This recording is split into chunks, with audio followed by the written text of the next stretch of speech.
Logika berasuransi.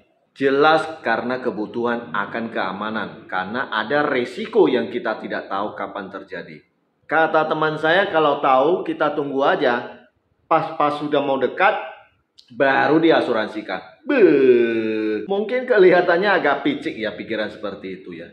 Namun kita nggak bisa memungkiri fakta bahwa banyak yang berpikiran seperti itu. Jadi oke, nggak usah kita berdebat lagi. Karena kita sama sekali tidak tahu, ya asuransi mulainya kapan? Ya sekarang. Saat kita butuh, perusahaan asuransinya nggak mau kasih asuransi. Kata perusahaan asuransinya, enak di lu, nggak enak di gua. Masa tinggal suruh bayar klaim aja? Kontrak polis asuransi pun unik.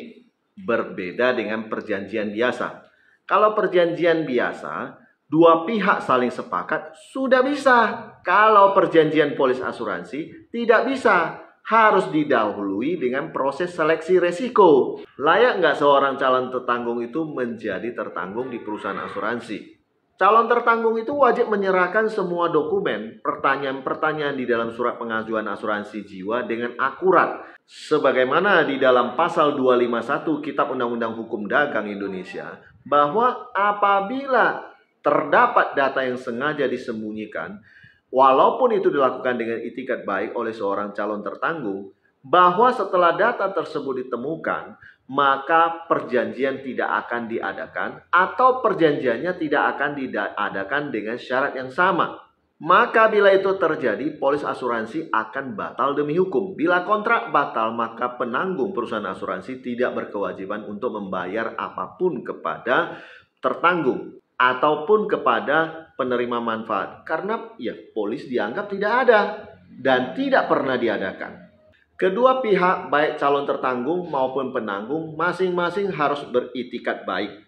Perusahaan asuransi dan agen asuransi wajib mengingatkan kepada seorang calon tertanggung mengenai potensi resiko polis dibatalkan apabila data yang diberikan tidak benar, sehingga terjadi kedudukan berimbang.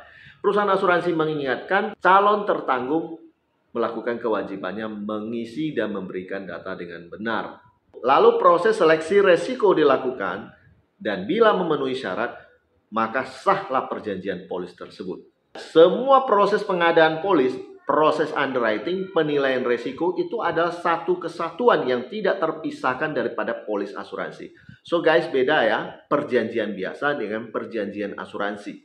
Lantas mengingat pentingnya klaim asuransi, karena merupakan target dan tujuan daripada masuk asuransi itu sendiri, maka sebaiknya calon tertanggung itu membeli asuransi, memiliki asuransi, dan memiliki seorang agen asuransi yang mengerti kontrak asuransi, hukum asuransi, dan hal-hal terkait dengan penyelesaian klaim asuransi. Ingat ya, beli polis kepada yang profesional.